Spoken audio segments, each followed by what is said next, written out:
Es curioso. Nuestro cerebro, ante una situación de estrés, actúa como lo haría hace 20.000 años. Me explico. Bien te persiga, por ejemplo, un mamut, o bien estés esperando una llamada del jefe, tu cerebro reacciona de la misma forma. Hace saltar la alarma.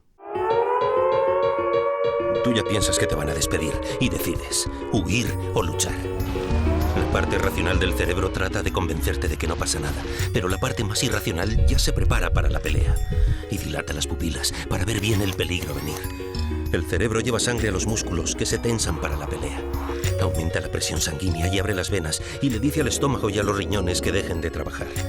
Contrae los capilares de la piel, quiere minimizar la pérdida de sangre en caso de heridas.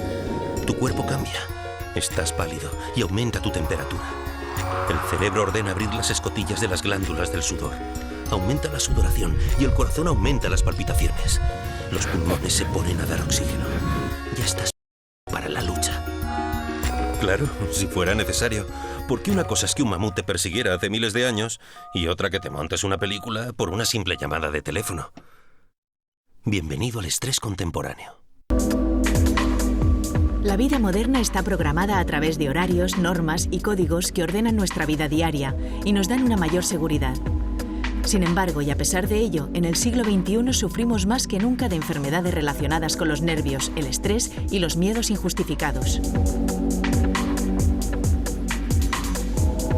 En los últimos 150 años, en las últimas 3 o 4 generaciones, ha sido cuando nos han impuesto o nos hemos impuesto el orden. Teniendo en cuenta los tiempos de la evolución, los tiempos biológicos, nuestro organismo no ha sido capaz todavía de adaptarse a ello. Y esto es lo que muchas veces genera este desajuste o genera estas reacciones desproporcionadas.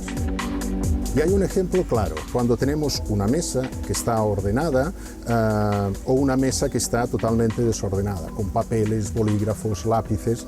Sobre esta mesa desordenada, un bolígrafo rojo no nos llama la atención, pero en cambio sobre la mesa que está perfectamente ordenada, si junto a los bolígrafos azules aparece uno que es de color rojo, esto nos llama la atención. En la vida actual más o menos sucede lo mismo. Cuando hay algo que sale del orden o cuando no podemos cumplir con este orden, entonces nos podemos preocupar, nos podemos poner ansiosos.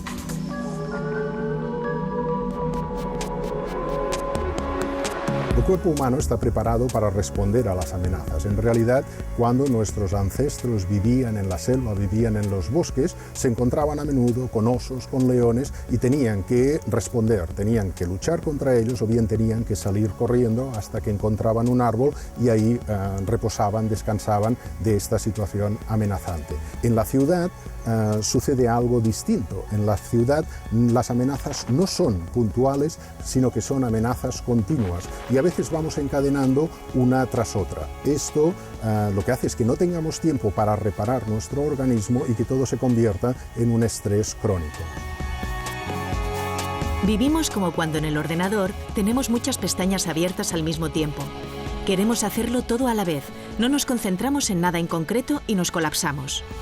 Es como si nuestro cerebro fuera un embudo, que tiene un tope, y cuando lo rebasamos sufrimos de estrés.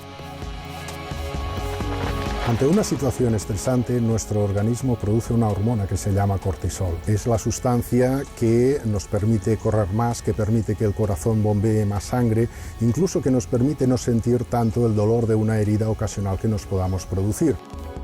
Si nuestro organismo fabrica cortisol, ¿no será también capaz de fabricar otras hormonas que puedan revertir sus efectos?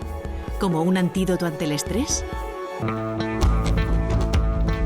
De la misma manera que nuestro organismo segrega cortisol cuando sentimos estrés, se ha descubierto que existen otras hormonas capaces de relajarnos y producir en nosotros una sensación de bienestar. Entre ellas destaca la oxitocina. Pero, ¿acaso podemos inducir su fabricación de forma voluntaria? ¿Cómo podemos hacerlo? Se producen situaciones placenteras muy diversas. Por ejemplo, un masaje, una conversación con otra persona, tener relaciones sexuales, etcétera, etcétera. Hay un experimento muy curioso. Se escogió a varias mujeres y se les pidió que se prepararan para hacer una exposición en público Y a la mitad de estas mujeres se les pidió además que su pareja les hiciera un masaje en la zona cervical, un masaje relajante, y que hablara con ellas de manera tranquila. Pues bien, se observó que estas mujeres tenían unos niveles de oxitocina más elevados y en cambio unos niveles de cortisol mucho más bajos. La oxitocina no solo nos relaja, sino que también nos ayuda a aumentar nuestra confianza y a relacionarnos mejor con los que nos rodean, lo cual, a su vez, puede servirnos para reducir el estrés. En un experimento se hizo que un grupo de personas jugaran a un juego de riesgo. Algunos de ellos habían inhalado esta hormona por spray. Como consecuencia de ello, arriesgaron más en el juego.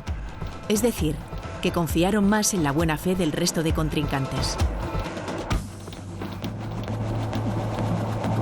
A principios de la década de los 80, en la revista Science se publicó un artículo interesante. Unos médicos siguieron a unos pacientes durante su postoperatorio y observaron una cosa.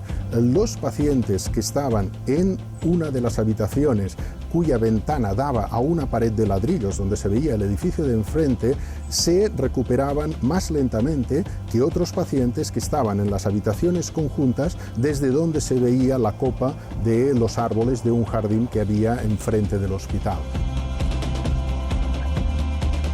Parece ser que la risa también puede ayudarnos a reducir el estrés. De hecho, tenemos una tendencia natural a fijarnos en las caras sonrientes y su expresión se contagia con facilidad. Reír nos relaja la musculatura y nos permite estrechar lazos con los que nos rodean. En un experimento se demostró que 60 minutos diarios de comedia televisiva podían reducir los niveles de cortisol en los espectadores.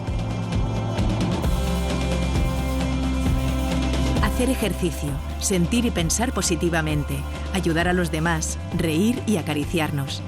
Más que una receta para salvarnos del estrés, parece una receta para un mundo mejor. Pero es que quizás vivir en la calma sea el primer paso para conseguirlo.